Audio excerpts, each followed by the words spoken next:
नबी रहमत या रसूल अल्लाह, कितनी जंगें मैंने लड़ी हैं और न जाने कितनी लड़ने वाला हूं, लेकिन सिर्फ जंगे उहद ही ऐसा मार्का है जिसमें शोर शराबा बहुत था, जिसमें आवाजें बहुत आ रही।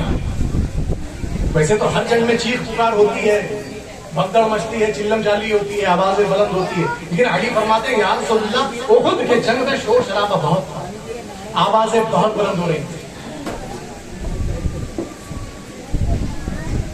मेरे नबी फरमाते हैं और जंगों में जंग लड़ने वालों की आवाजें बुलंद होती हैं, जंग लड़ने वालों की सवारियों की, जानवरों की आवाजें बुलंद होती हैं, लेकिन जंग उहद में ज्यादा शोर इसलिए सुनाई दे रहा था कि जब जनाबे रिजवान नाजिल हो रहे थे तो वो आसमानों पर सदा कर रहे थे ला फता इल्ला अली, ला सैफ इल्ला जुल्फिकार। इसी को डॉक्टर इकबाल ने कहा शाह मर्दा शेर यज़्दा कुव्वते परवरदिगार, ला फता इल्ला अली, ला सैफ इल्ला जुल्फिकार। ये अली है, खुदा के शेर है, और उसी शेर के 18 बेटे, सब के सब शेर है। 16 बेटे जो सरापा हूबहू अली दिखते हैं, हूबहू अली दिखते हैं। 2 बेटे हूबहू नबी का चेहरा।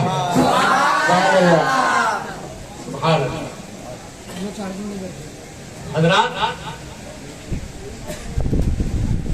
लेकिन याद रखना अल्लाह ताला जिसे नवाजता है उसे ही नवाजता है। यूं तो 16 बेटे यजीद के भी थे। कितने? 16 बेटे, 5 बेटियां यजीद की। अली का एक बेटा जिंदा बचा करबला में इमाम ज़ैनुल आबिदीन। कितना? एक बेटा। यजीद के 16 बेटे जिंदा, 5 बेटियां जिंदी। समझ रहे हो ना? पूरी दुनिया में जाकर के देख लो, अली का एक बेटा जिंदा बचा था। दुनिया का कोई हिस्सा, कोई मुल्क, कोई सूबा, कोई जिला, पूरी दुनिया का कोई किनारा ऐसा नहीं मिलेगा जहां अली का कोई बेटा ना हो। जहां अली का कोई बेटा ना हो, कहीं नहीं मिलेगा, कहीं नहीं मिलेगा। हर जगह अली के खून का जलवा है। कौन है बगदाद में? अली का बेटा है। कौन है अजमेर में? अली का बेटा है। क्या बात है? कौन है दिल्ली में? अली का बेटा है। कौन है कलियर में? कौन है नगरपुर शरीफ में? अली का बेटा है। कौन है किशोर शरीफ में? अरे कौन है बहराइच शरीफ में? अरे कौन है देवा शरीफ में? अरे कौन है मुंबई की धरती पर? हर जगह अली है। या तो अली का बेटा है या तो अली का गुलाम है। आज भी हुकूमत या तो अली की है, अली के बेटों की है, या तो अली के गुलामों की है। बंबई वालों अच्छी तरह जानते हो समंदर पर कौन हुकूमत कर रहा है।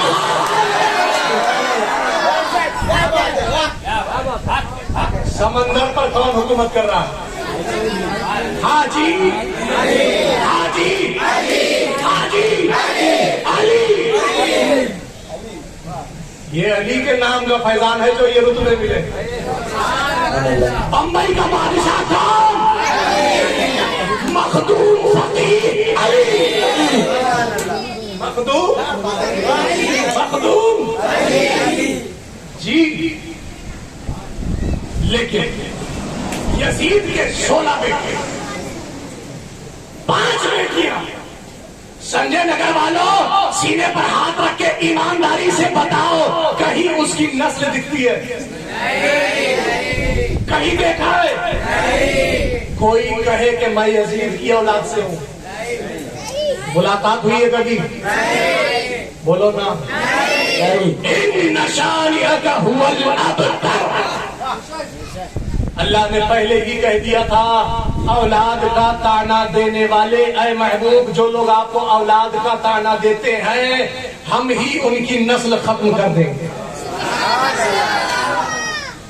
16 बेटे होने के बाद भी, 5 बेटियां होने के बाद भी उसकी नस्ल का कोई अता पता नहीं है। अली का एक बेटा जिंदा बचा, पूरी दुनिया में अली ही नजर आ रहे हैं। सुभान अल्लाह। तो बहरहाल कोशिश तो हर जमाने में की गई, आज भी की जाती है, आज भी की जाती है कि अली अली ना हो।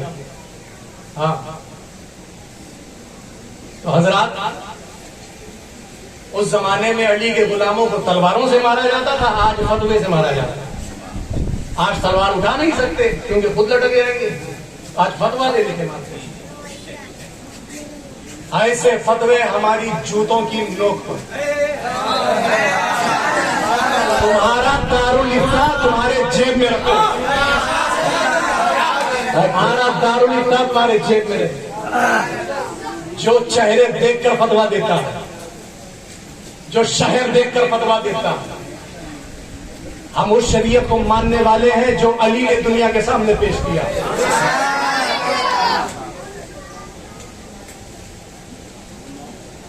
अली के लालों का ये काफिला मक्का शरीफ में,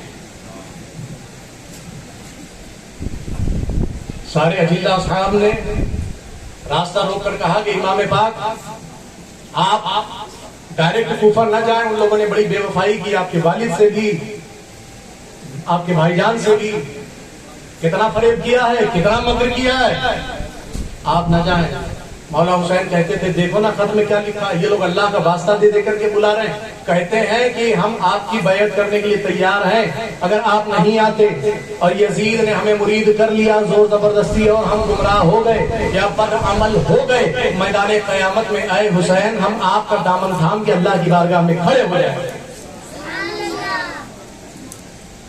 क्या हमने तो हुसैन को आवाज दी थी रहनुमाई के लिए, ये नहीं आए इसीलिए हम गुमराह हो गए। इमाम पाक फरमाते हैं सहाबा से कि बताओ, अब तो मैं मजबूर हूं ना, मैं अपने नाना जान की उम्मत की हिदायत के लिए मुझे तो जाना ही पड़ेगा।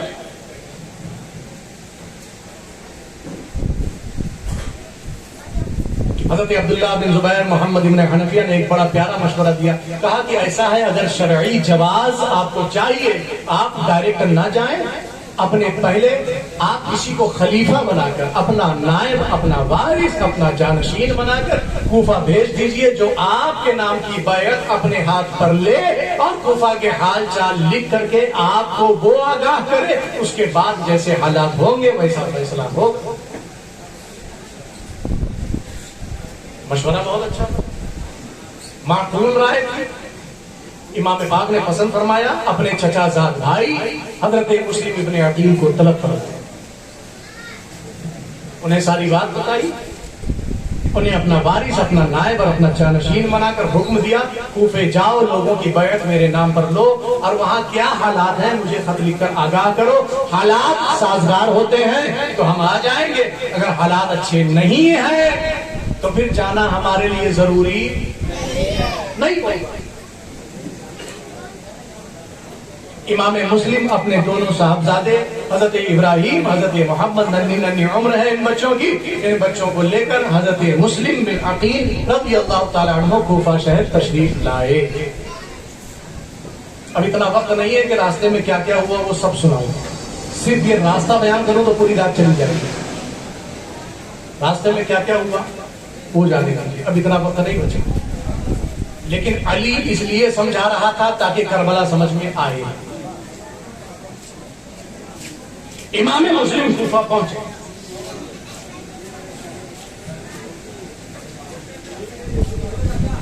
लोगों को खबर हुई, अल-मुख्तसर, लोगों को खबर हुई, चौक दर चौक लोग इस्तेमाल के लिए आए, इंसानों का हुजूम जमा हो गया, मरहबा अहलन व सहलन के नारे बुलंद होने लगे, लोगों ने इस्तेमाल किया, राहों में जैसे लगता था अपनी पलकें बिछाए, और फिर शहजादों को पकड़ पकड़ के उनके हाथ चूम रही हैं, उनकी पेशानियां शहजादों की चूम रही हैं, उनके लिबास पर होके चूम रही हैं, तबर्रुक से बरकतें हासिल कर रही हैं। ये शहजादा रसूल है, रसूल के खानदान के शहजादे। इतनी यकीनत, इतनी मोहब्बत। तारीख बताती है कि पहले ही दिन 12,000 लोग मुरीद हो गए। कितने लोग? 12,000 लोग पहले ही दिन मुरीद हो गए। और दावतें देने वालों की लाइन लगी हुई है। हुजूर हमारे घर कदम रख दें, सरकार हमारी दावत कबूल कर ले, हुजूर अपनी दुआओं से हमें नवाज से एक बार हमारे दस्तरखान को फख्र हासिल करवा दें। हाथ जोड़े, सर झुकाए, बड़े एहतराम और इज्जत के साथ में लोग दावतें पेश करवाएं।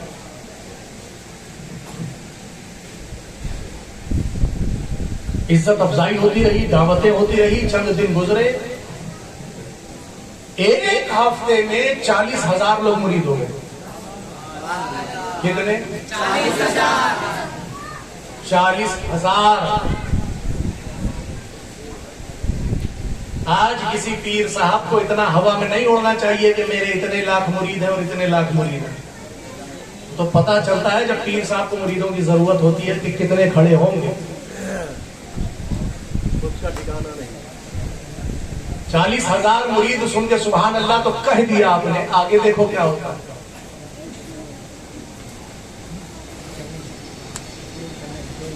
नौमान इब्न बशीर, हजरत नौमान इब्न बशीर कूफा के गवर्नर हाउस के जिम्मेदार हैं। गवर्नर, कुछ यजीदी ख्याल लोगों ने उन्हें उकसाया कि तुम देख नहीं रहे हो कूफा में क्या हो रहा है। इमाम मुस्लिम आए हैं, इमाम हुसैन के नाम की बैत ले रहे हैं, हजारों हजार लोग उनके मुरीद हो रहे हैं। अगर यजीद को खबर होगी तो क्या होगा? हुकूमत के खिलाफ कूफा में काम हो रहा है, तुम गवर्नर होके कोई एक्शन नहीं लेते। कहा क्या करना चाहिए? कहा मुस्लिम को बुलाओ, कत्ल कर दो। हजरत नौमान बिन बशीर कहते हैं दिमाग खराब है तुम्हारा। यजीद अगर अपनी पूरी सल्तनत भी दे देगा तो मैं अहले बैत के खिलाफ नहीं जाने वाला।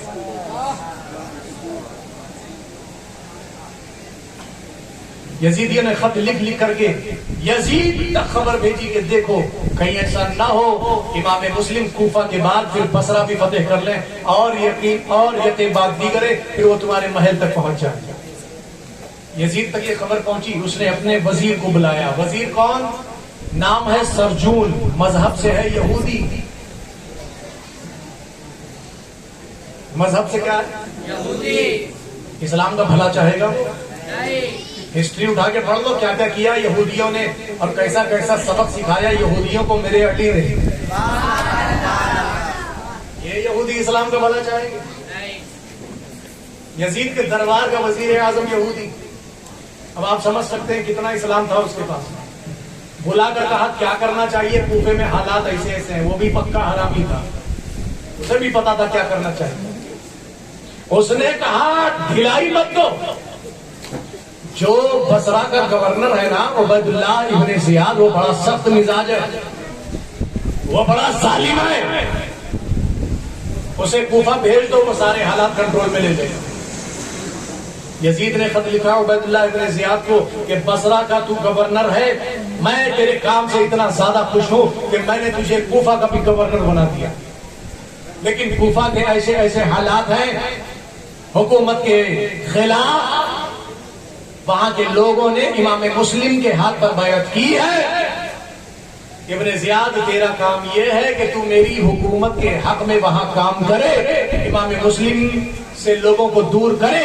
अगर हालात बदलने में इमाम मुस्लिम को वहां से भगाने की जरूरत पड़े तो भगा देना, कत्ल करने की जरूरत पड़े तो कत्ल कर। ये खत पहुंचा इब्ने जियाद मरहूम के पास। यजीद के दो चार तारीफी जुमले पढ़कर तो उसकी आंखों में आग उतरने लगी मारे खुशी के कि अमीर ने तारीफ कर दी, आज भी होता है ना, कोई बड़ा सेठ किसी की तारीफ कर दे, कोई बड़ा नेता किसी वर्कर की तारीफ कर दे, कितना सीना फूल जाता है। हाँ, तो ऐसी यजीद ने तारीफ कर दिया था, दो चार मस्के मारने के लिए जुमले लिख दिए थे, सुन के तो फव्वारा हो गया, फुब्बारा हो गया। यजीद ने मेरी तारीफ की, और एक जगह का गवर्नर था, अब तो दो दो जगह का गवर्नर बना रहा है। इतना मेहरबान है मुझ पर मेरे काम से। हाँ ठीक है, देखेंगे मुस्लिम को देख लेंगे। फिर वो पूरा वाकया जो हर साल सुनते हैं, मैं पूरे वाकये में तो नहीं जानना चाहता, लेकिन जो माँ हसल है वो सुना। कूफे में दाखिल हो गया है ना, कूफे में दाखिल हो गया, किस अंदाज से दाखिल हुआ वो भी आप सुन चुके हैं। किस किस तरह से लोगों को डराया, धमकाया, दौलत की लालच दिया, हर हरबा इसने इस्तेमाल किया। यहां तक कि साहबी रसूल हजरत हानी बिन उर्वा की इज्जतों की भी परवाह नहीं की। इस खबीस ने उन्हें भी शहीद कर दिया। वो इमाम मुस्लिम कल तक जिनके हाथ पर 40,000 अफराद मुरीद हो चुके थे, जो दावतों के इसरार लिए आगे पीछे घूम रहे थे, वो औरतें जो शहजादों की दस्तबोसी करती थी, कपड़े पकड़ पकड़ के चूमती थी, एक वक्त वो भी आया कि अब जनाबे मुस्लिम और उनके बच्चों के साथ कोई नहीं है। सबको अपनी जान के लाले पड़े हैं। औरतों ने अपने शौहरों को, अपने बेटों को ताना मारना शुरू किया, एक तुम ही हो मुस्लिम को बचाने वाले, चलो घर में। पूरे कूफा में दौड़ दौड़ करके ऐलान किया गया, खबरदार कोई इमाम मुस्लिम का साथ देगा उसका घर जला दिया जाएगा, उस घर में रहने वाले सारे लोगों के सर कलम करके चौराहे पर टांग दिया जाएगा। 40,000 मुरीद में से एक भी नहीं पीछे बचा।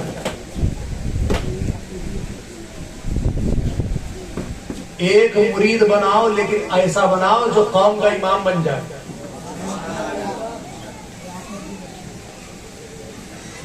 ये ढकोसलेबाजी काम नहीं आएगी, इतने मुरीद हैं और उतने मुरीद हैं। और आजकल के मुरीद तो माशाअल्लाह, मुरीद भी हैं, चोरी भी कर रहे हैं, मुरीद भी है झूठ भी बोल रहे हैं, मुरीद भी है मकारी भी कर रहे हैं, मुरीद है पड़ोसियों का हक भी मार रहे हैं, मुरीद है लेकिन बच्चों की तरबियत सही नहीं कर रहे हैं, मुरीद है लेकिन बीवी के साथ रहना कैसे पता ही नहीं है, मुरीद है कलमा तक याद नहीं है। निकाह के टाइम मौलवी साहब, काजी साहब जब कलमा पढ़ाते हैं तो देखो कैसे टांगे कांपती है। ये मेरा तजुर्बा है जी, कलमा याद नहीं हो, मुरीद है। बहुत बड़े बड़े पीर साहब से, मैं सबकी बात कर रहा हूं, मैं किसी एक दो पीर साहब को टारगेट नहीं कर रहा हूं।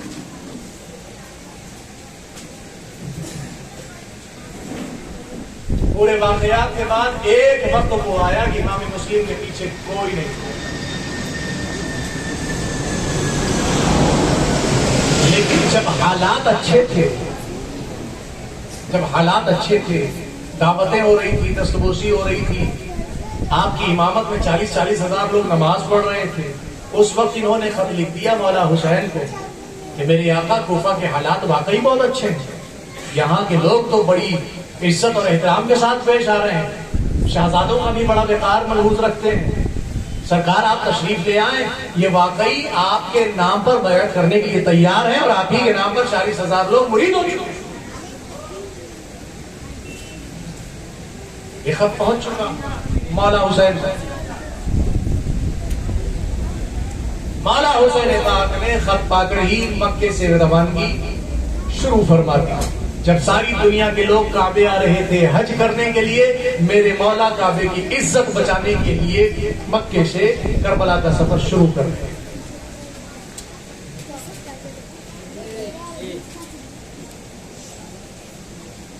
अल-किस्सा मुख्तसर ये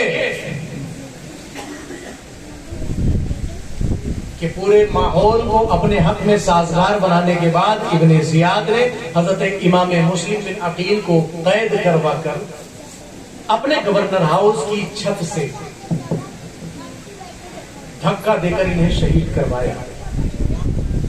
बड़ी लंबी चौड़ी इमारत गवर्नर हाउस की, वहां से धक्का देकर इमाम मुस्लिम को नीचे गिराया गया। आप जमीन पर तशरीफ लाए, आपकी रूह मुबारक जन्नत की मुसाफिर बन गई। इन्ना लिल्लाहि व इन्ना इलैहि राजिऊन। इब्ने ज़ियाद मलऊन ने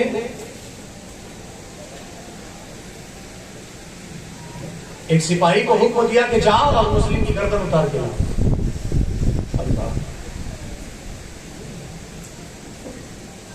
वो शख्स तलवार अपने नियाम से निकालकर बड़ी खुशी से आगे बढ़ा कि मुस्लिम की गर्दन लाऊंगा तो मुझे बहुत इनाम मिलेगा। तलवार निकालकर जैसे ही इमाम मुस्लिम के मुकद्दस लाशे के करीब पहुंचा, वहीं से दमदनाता हुआ उल्टे कदम दौड़ते हुए पागलों की तरह चीखते चिल्लाते दरबार में वापस आया और कहा, इब्ने ज़ियाद, ये काम मुझसे नहीं हो सकता, ये काम मुझसे नहीं हो सकता, मैं मुस्लिम की गर्दन नहीं उतार सकता। कहा, पागल हो गया है? इतने तेरे होश क्यों उड़े हुए हैं? इतना पसीना पसीना क्यों है तू? तेरी आंखों में इतनी सुर्खी क्यों है? क्यों इतना पागल हो गया है? वो सिपाही कहता है कि मैं तो बड़ा खुश था कि अपनी तलवार बड़ी खुशी से निकाला था कि मुस्लिम की गर्दन उड़ाऊंगा तो इनाम पाऊंगा, लेकिन मेरे हाथ कांप गए जैसे ही मैं मुस्लिम के करीब गया। मैंने अपनी इन्हीं आंखों से देखा, कसम खुदा की, अल्लाह के रसूल मुस्लिम के सामने खड़े हैं। अल्लाह, वो रसूल जिनका हम कलमा पढ़ते हैं, वो रसूल मुस्लिम के लाशे के सामने खड़े, आंखों में आंसू। अल्लाह,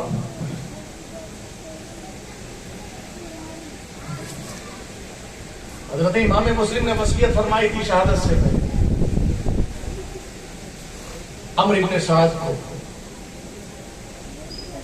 कि अगर तेरे अंदर गैरत है तो दफन होना तो मुसलमान का हक है।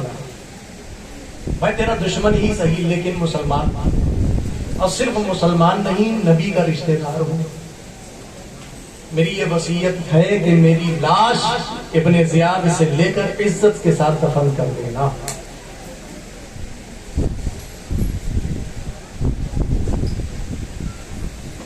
कुछ दिनों के बाद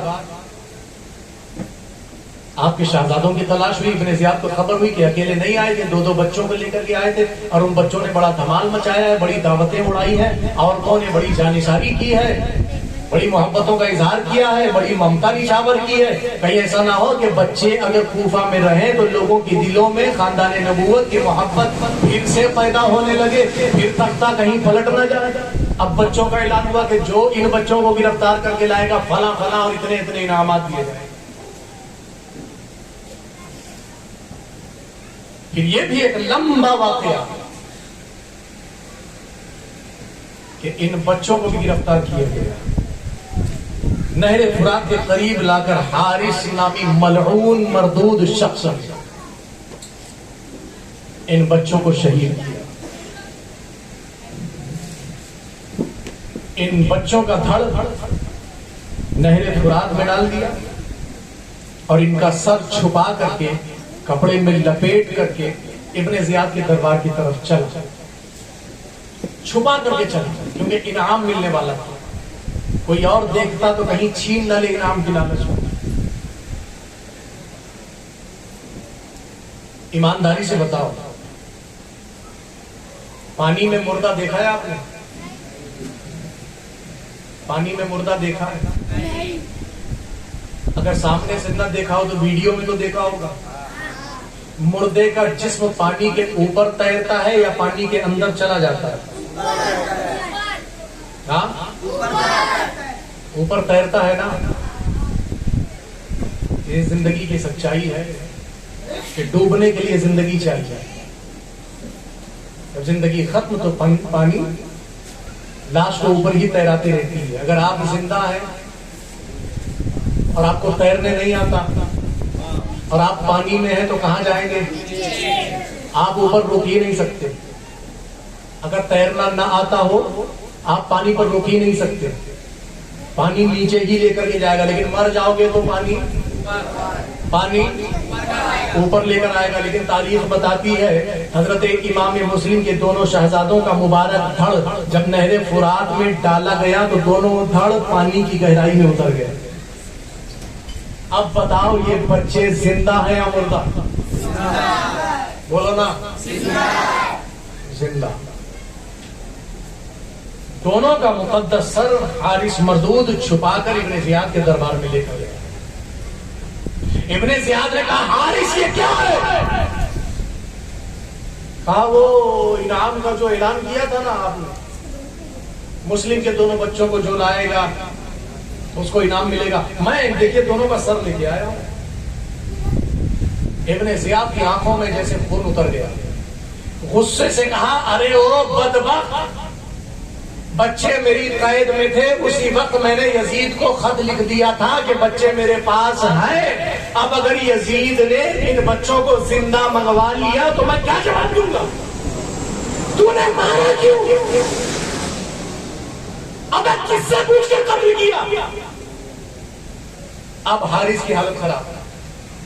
वो कहता है कि अगर मैं इन्हें पकड़ के लाता और ये रास्ते भर चिल्लाते, इनाम की लालच में कोई दूसरा अगर मुझसे छीन लेता तो इसलिए मैंने मार दिया। फिर इब्ने जियाद को गुस्सा आया, कहने लगा, अगर इतना ही इनाम की लालच थी, लोगों का डर था, आके मुझसे डायरेक्ट मिल लेता, मुझसे कह देता कि दोनों बच्चे मेरी गिरफ्त में हैं, मैं अपनी फौज को भेजकर बच्चों को जिंदा गिरफ्तार करवा लेता। तूने इनकी गर्दन क्यों उतारी? अब मैं यजीद को क्या जवाब दूंगा? तूने बहुत गलत काम किया। इब्ने जियाद गुस्से से इतना लाल पीला हुआ कि बुलाया जल्लाद को और कहा कि इसे भी ले जाओ उसी जगह जहां दोनों बच्चे कत्ल किए गए और इस खबीस की भी गर्दन उतार दो। देखो आले रसूल से दुश्मनी का अंजाम, न खुदा ही मिला न विसाले सनम, न इधर के रहे न उधर के रहे। इस कमबख्त का भी अंजाम वही हुआ। नहरे फुरात के करीब लाया गया, इसकी गर्दन उड़ा दी गई।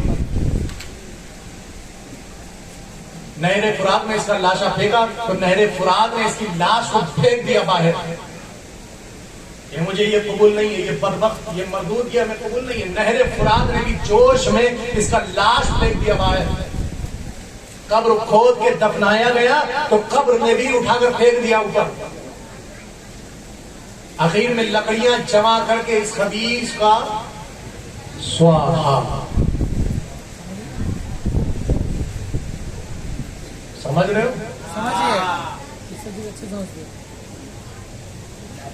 आले रसूल की दुश्मनी में जो दुनिया में इतना जलाया गया है, कब्र में क्या हाल होगा, अभी जहन्नम में क्या होगा। लेकिन इमाम हुसैन पाक अलैहिस्सलाम से भी तकलीफ है लोगों को। मैं तुम लोगों की बात नहीं कर रहा हूं।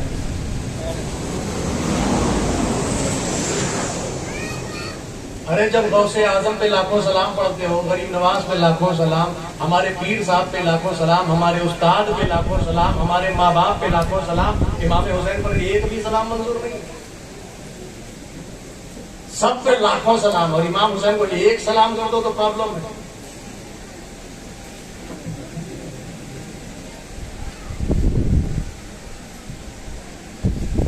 इमाम पाक अपना पूरा काफिला लेकर मक्के से कूफा की तरफ रवाना हो चुके हैं। फिर रास्ते में बहुत सारे वाकयात हैं, किन किन लोगों से मुलाकात हुई, कहां कहां मौला ने किन किन को खत लिखा, किस किस को क्या पैगाम दिया, कई वाकयात हैं। लेकिन बहरहाल अभी इतना वक्त नहीं है कि उनमें हम पढ़े उनका जिक्र करें। उबैदुल्लाह बिन ज़ियाद को खबर थी, इमाम मुस्लिम ने बता दिया था शहादत से पहले। इस तौर पे बताया था कि मैंने अपने मौला को खत लिख दिया है, वो भी कूफा के लिए चल चुके होंगे। मेरी वसीयत ये है कि एक खत भेजकर उन्हें कूफा के हालात से आगाह कर दें और उन्हें कूफा आने के लिए मना कर। इमाम पाक कूफा आ रहे हैं, ये खबर इब्ने ज़ियाद को अच्छी तरह थी। उसने कूफा के सबसे बड़े सेठ,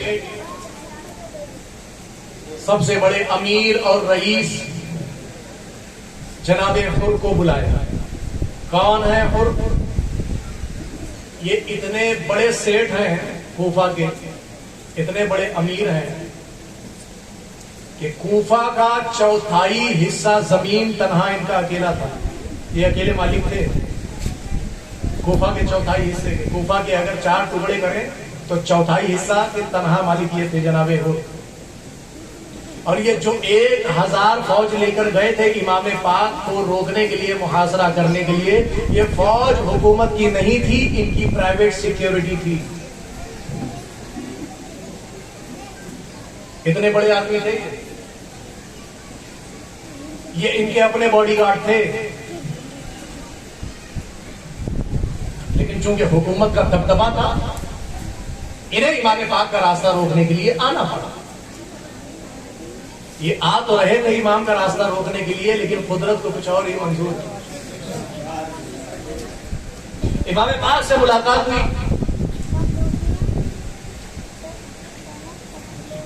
जनाबे हुर ने कहा कि हुजूर आपको यहां नहीं आना चाहिए, यहां के हालात सही नहीं। लोगों के दिल तो आपके साथ है, लेकिन तलवारें, दिल तो आपके साथ है लेकिन तलवारें आपके खिलाफ है।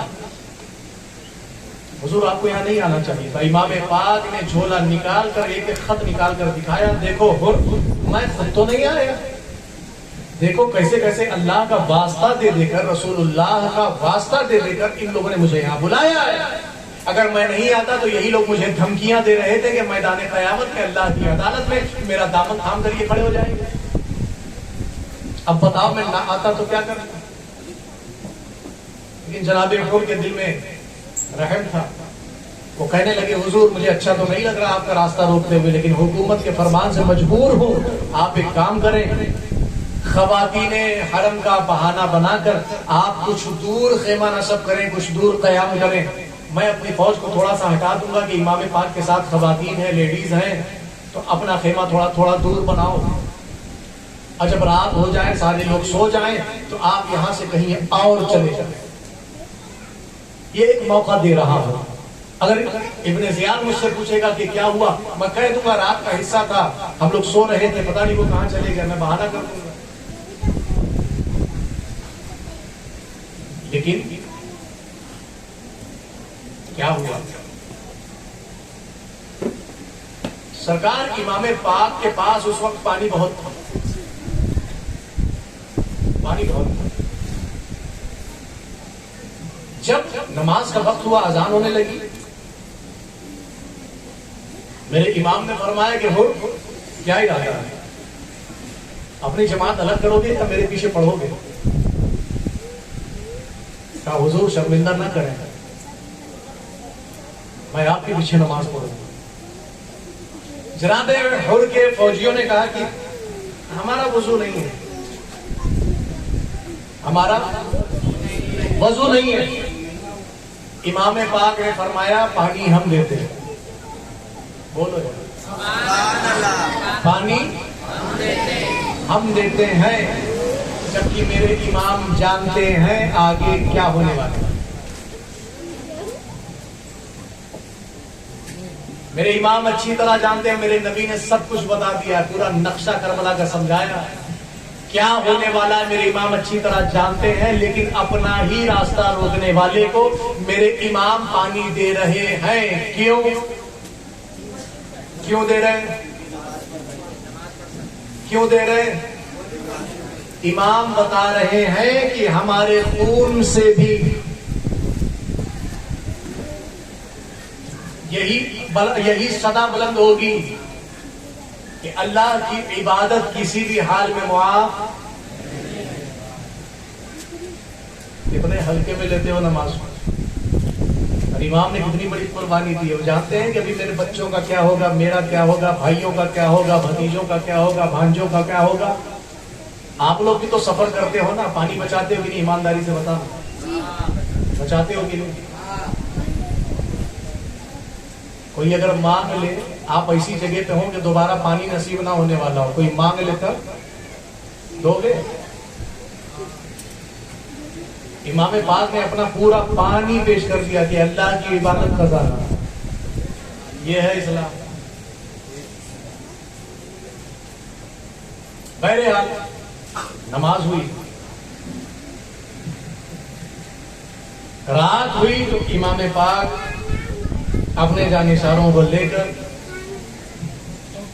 अपनी अहले बैत को लेकर रात के हिस्से में उस जगह को छोड़ करके चल गए। जनाबे हुर देख रहे हैं क्योंकि प्लान उन्हीं का था, लेकिन सारे लश्करियों को इन्होंने हुक्म दे दिया था कि सो जाओ। सारे लश्करी सो गए। इमाम पाक का ये मुकद्दस काफिला रात भर चलता रहा, रात भर चलता रहा, रात भर चलता रहा। लेकिन जब सुबह हुई तो कुदरत को मंजूर ये था कि जहां से चले हैं वहीं पर 3 रात मुसलसल ये रहा कि जहां से चले, सारी रात चलने के बावजूद वहीं थे। बहरहाल जनाबे हुर भी नहीं समझ पाए कि अल्लाह की मशीयत को क्या मंजूर है, लेकिन मेरे मौला ने समझाया, और जो समझाया मैं पूरी बात तो नहीं कर सकता मेरे मौला के समझाने से, लेकिन जनाबे हुर को समझ में आ गया। कुदरत को यही मंजूर है। फिर जनाबे हुर के साथ थोड़ा सा सफर और हुआ। दिन के उजाले में बढ़ते रहे। एक मकाम पर पहुंचने के बाद मेरे मौला ने एक शख्स से पूछा, इस मकाम का नाम जानते हो? लोगों ने कहा हुजूर इस जगह का नाम मारिया है। कहा और भी कुछ नाम है? कहा जी हुजूर इसी मकाम को करबला भी कहते हैं।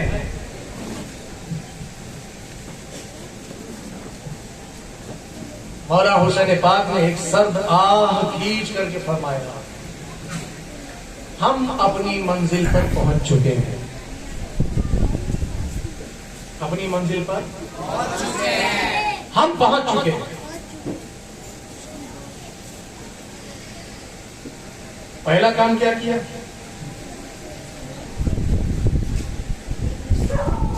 अपने बेटे अली मुर्तजा को, अली अकबर को बुलाया। करबला में पहुंचने के बाद अपने बेटे अली अकबर को इमाम हुसैन ने बुलाया।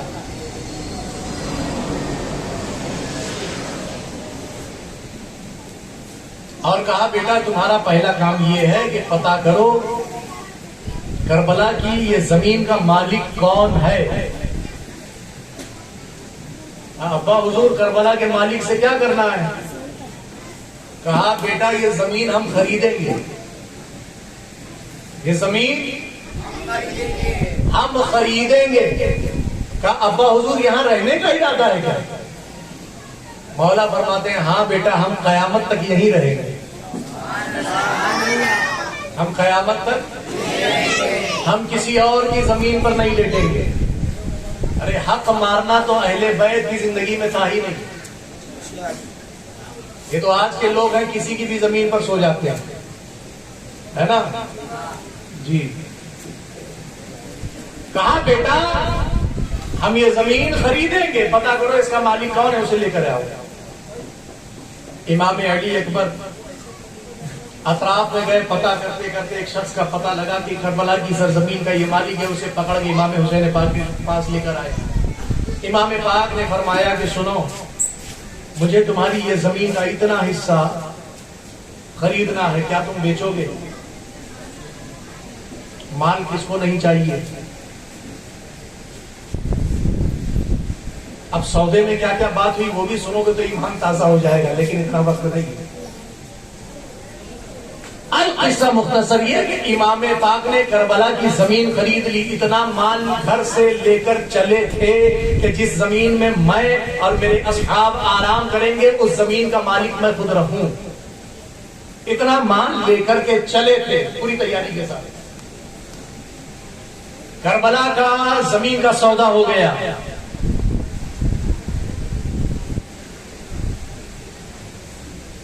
इब्ने ज़ियाद को खबर लगी कि जनाबे हुर खाली इमाम से मीटिंग करते हैं, नरम दिली से बात कर रहे हैं, उनके सामने झुके रहते हैं, उन्हीं की इख्तिदा में नमाज पढ़ते हैं, वो क्या हुसैन का मुकाबला करेंगे। इब्ने ज़ियाद ने अम्र इब्ने सअद को बुलाया और कहा, तुझे मकामे रहे की गवर्नरी चाहिए ना, कितने दिनों से तू कोशिश कर रहा है, कितने पैतरे बदल रहा है, कैसे कैसे कारनामे अंजाम देता है, कैसे कैसे हीले बहाने पेश करता है। अब सुनहरा मौका तेरे हाथ आया। अगर मकामे रहे की गवर्नरी चाहिए तो जा, तुझे पहले सिपह सालार बनाता हूं, इतने हजार फौज लेकर करबला में इमाम हुसैन के साथ फैसला कर, उनसे बातचीत कर। सिर्फ दो ऑप्शन होंगे, या तो वो बैअत करें यजीद की, या नहीं तो जंग करें। अम्र इब्ने सअद हजारों का लश्कर लेकर करबला में आया। काफी मीटिंगें होती रही इमाम पाक से, बार बार अगर अपना मुद्दा पेश करता, इमाम पाक उसे बार बार समझाते, अरे क्या तू मुझे जानता है? सर झुका के कहता, जी हुजूर जानता हूं। कहा, मेरे फजाइल तुझे मालूम है ना? जी हुजूर वो भी मालूम है। मैं किसका बेटा हूं पता है ना? जी सरकार वो भी पता है। मैं किसका भाई हूं मालूम है ना? जी वो भी मालूम है। मैं खुद कौन हूं पता है ना? जी वो भी पता है। आए हमने ये बता, मैंने कभी किसी का हक मारा है? नहीं मारा। कभी किसी का नाजायज खून बहाया? नहीं हुजूर नहीं बहाया। मैंने कभी झूठ बोला? नहीं सरकार आपने नहीं बोला। मैंने किसी की ग़ीबत की है? नहीं आपने नहीं की।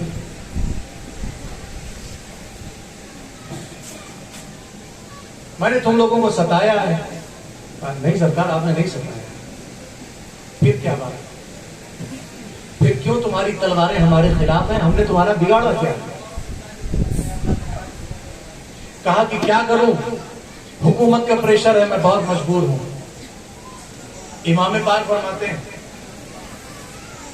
हुकूमत का अगर से प्रेशर है, लेकिन 2 दिन की जिंदगी में 4 पैसे हाथ में लेकर कितनी इज्जत कमा लोगे? सिवाय जहन्नम के दरवाजे के कुछ मिलेगा नहीं। लेकिन याद रखना, मैं वो हूं कि दुनिया जानती है, अल्लाह के रसूल ने बताया है, मेरा बेटा हुसैन जन्नती जवानों का सरदार है। अगर मेरे पास आओगे तो तुम्हें जन्नत मिलेगी, मुझसे मुंह फेरोगे सीधे जहन्नम में जाओ। लेकिन मियां लालच भी बड़ी बुरी बला होती है ना? इमाम पाक समझाते रहे, कहीं ऐसा ना हो कि मैदान क़यामत में ये लोग बहाना करने खड़े होके, अरे हमें कोई समझाया नहीं था, हमें पता नहीं था, हम पहचान नहीं पाए थे कि ये इतने साहिब मकाम है। मैदान क़यामत में कोई खुदा के सामने बहाना ना करे, इसलिए कदम कदम पर मेरे मौला हुसैन ने समझाया, जनाब अब्बास अलबरदार ने समझाया, जनाब हबीब इब्ने मज़ाहिर ने समझाया, जनाब ज़ुहैर बिन क़ैन ने समझाया, जनाब मुस्लिम इब्ने औशजा ने समझाया, ताकि कोई बहाना न रहे। सारी मीटिंगें होने लगी। 7 तारीख को आखिरी फैसला हो गया। क्या आखिरी फैसला हो गया? इमाम पाक ने हर बार यही कहा, मुझ जैसा इंसान यजीद जैसे की बैअत कभी नहीं करेगा। 7 तारीख को जंग का फैसला हो गया। अगर आप हाथ नहीं देते तो हम आपका सर ले लेंगे। इमाम पाक ने फरमाया, सर देना मंजूर है, लेकिन हाथ का सौदा बाजारे मुस्तफा में हो चुका।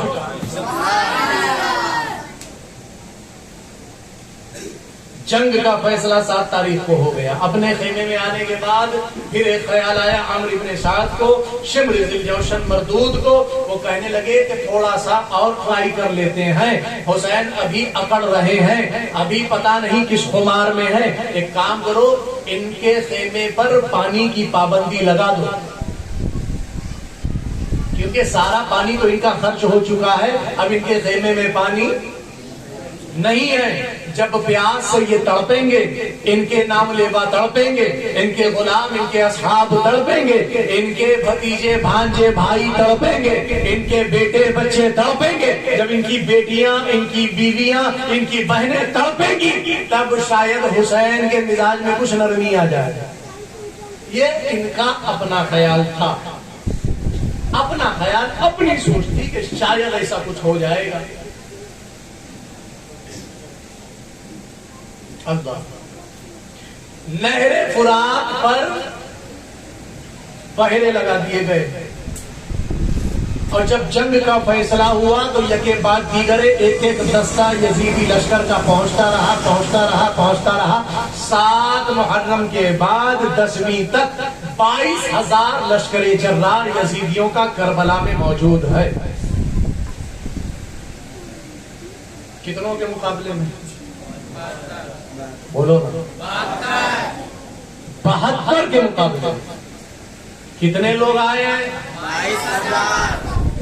22,000। लेकिन तुम्हें बहादुरी बताऊं मौला हुसैन की, सुनेंगे? इब्ने जियाद लश्कर जमा कर रहा था, कुछ फौज बुलाया कुफाही के, कुछ फौज बुलाया बसरा से, कुछ फौज इधर से, कुछ फौज उधर से।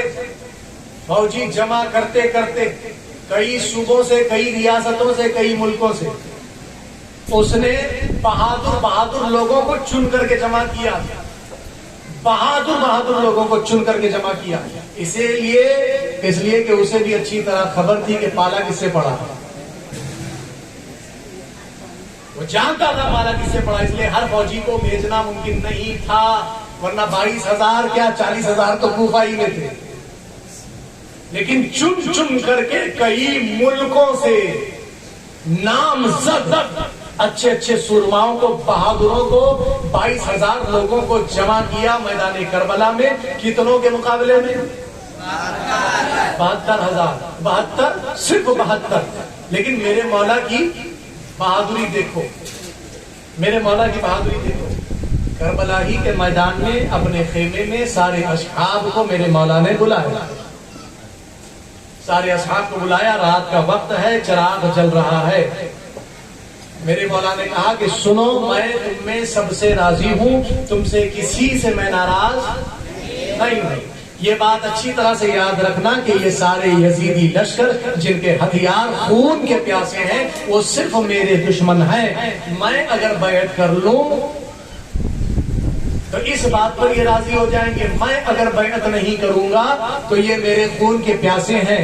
तुम लोगों से इस फौज की कोई दुश्मनी नहीं है, तुम लोगों से इस फौज की कोई दुश्मनी नहीं है। मैं तुम लोगों पर मौत थोपना नहीं चाहता। अब भी वक्त है, जिसे जाना है वापस चला जाए, जिसे जाना है वापस चला जाए, वापस चला जाए। मैं तुम पर मौत थोपना नहीं चाहता। काफी देर आपने देखा,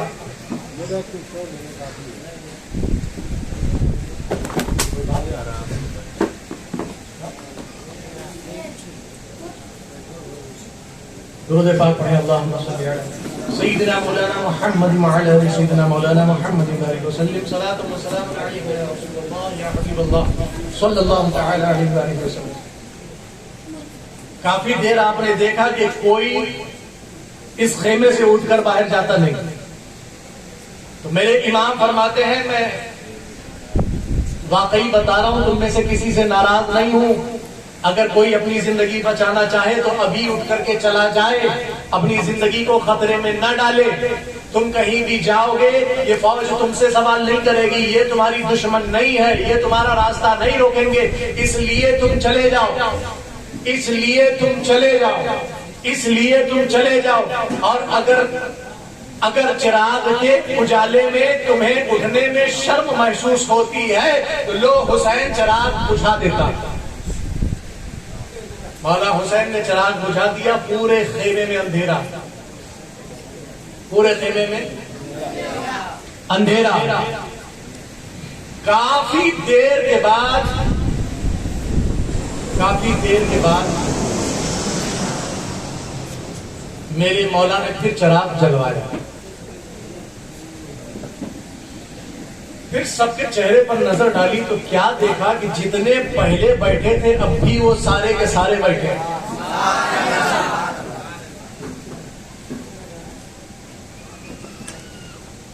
ये है बहादुरी मौला हुसैन की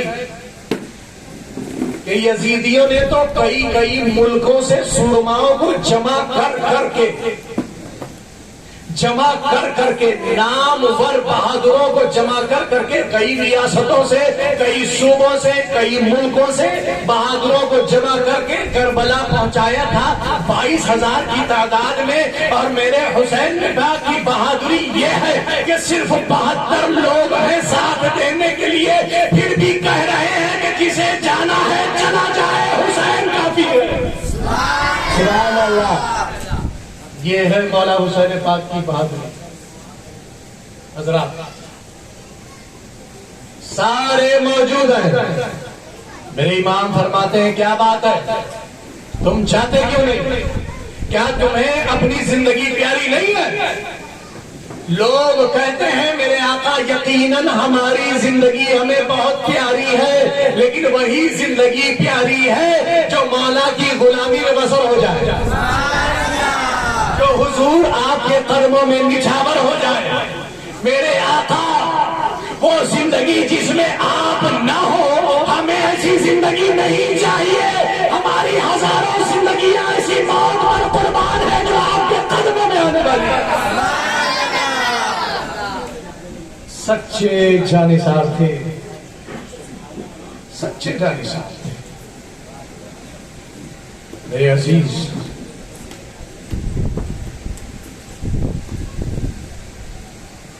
इसीलिए मैं कहता हूं जहां बेईमानी करबला में दिख रही है वहां ईमान भी तो देखो। जहां जुल्म करबला में दिख रहा है वहां सब्र भी तो देखो। अल्लाह। एक दिन गुजर गया, एक रात गुजर गई, दूसरा दिन गुजर गया, दूसरी रात गुजर गई। मुसलमानों तुम बताओ कितने घंटे बगैर पानी के रह लोगे? वो भी उस वक्त जब सर पर तपती हुई धूप हो, जब लू चल रही है, ऐसे मकाम पर जहां तुम्हारे पैर के नीचे की मिट्टी भी तप रही है, कितने घंटे प्यासे रह सकते? अल्लाह। यहां देखो पूरा दिन, पूरी रात गुजर गई, दूसरा दिन भी, दूसरी रात भी गुजर गई। वहां नहरे फुरात पर सारे लोग पानी पी रहे हैं, गुस्ल कर रहे हैं, वुजू कर रहे हैं, जानवरों को पिला रहे हैं। पाबंदी है तो सिर्फ अहले बैत अतहार और उनके अस्हाब पर।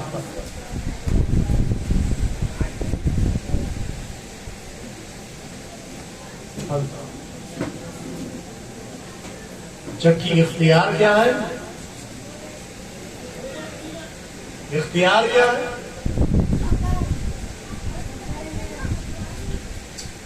जबले सौर पर कभी चढ़ के देखो, 5000 फीट ऊंचा पहाड़, रास्ता ऐसा कि 2 पहाड़ क्रॉस करोगे तब तीसरे पर चढ़ोगे तो गारे सौर में पहुंचोगे। इतना ऊंचा पहाड़। हजरत अबू बकर सिद्दीक रज़ी अल्लाह तआला अन्हु ने हुजूर पाक सल्लल्लाहु तआला अलैहि वसल्लम को अपने कांधे पर उठा करके उस गार तक ले गए। 5000 फीट ऊपर गए। हजरत अबू बकर सिद्दीक फरमाते हैं सुनो सुनो, आज तुम हाजी मलंग का पहाड़ बगैर पानी लिए नहीं चढ़ सकते। बोलो, रस्ते रस्ते पीते जाते हो। जनाब अबू बकर सिद्दीक ने हुजूर को कांधे पर लेकर गारे सौर पर चढ़ गए थे, जो हाजी मलंग का भी डबल है।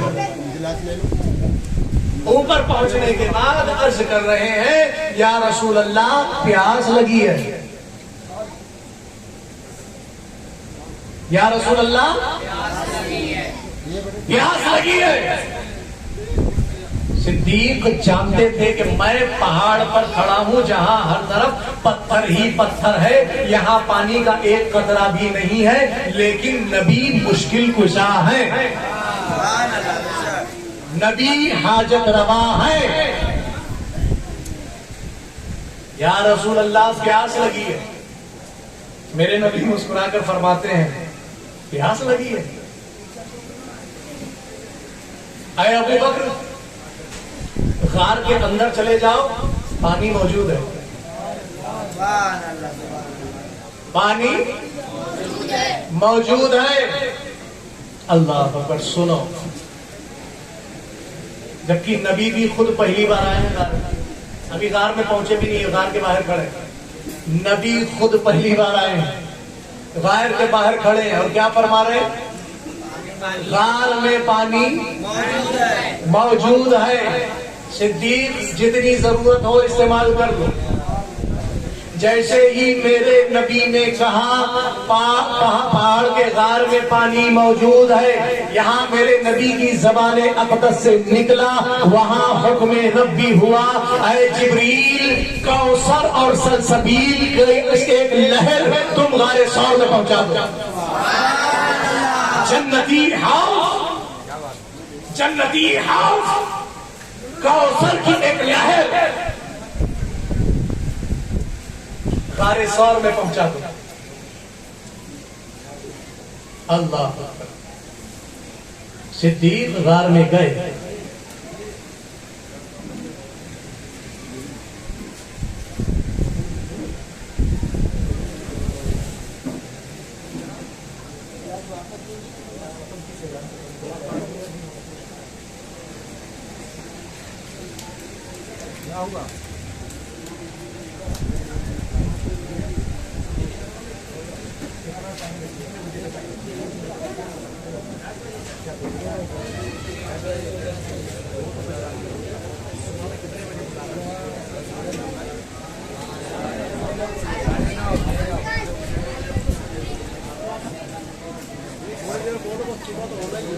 हजरत अबू बकर सिद्दीक रज़ी अल्लाह तआला अन्हु गार में गए तो जन्नती हौज का कौसरे सलसबील मौजूद था।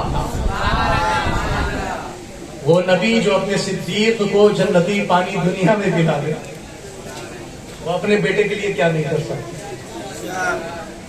हजरात, आगे सुनेंगे आप?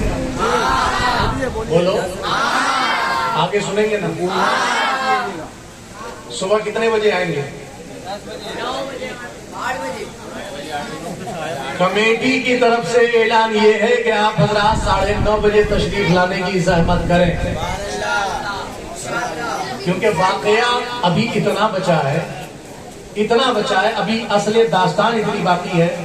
मैं क्या बताऊं, मेरे अंदर इतनी कुव्वत तो नहीं, लेकिन बिल फर्ज एक अमरे मुमकिन मान लीजिए, वाकया इतना बचा है कि अगर मैं 10 घंटा भी कंटिन्यू बोलूं तो शायद ये वाकया खत्म ना हो। सुनेंगे आप?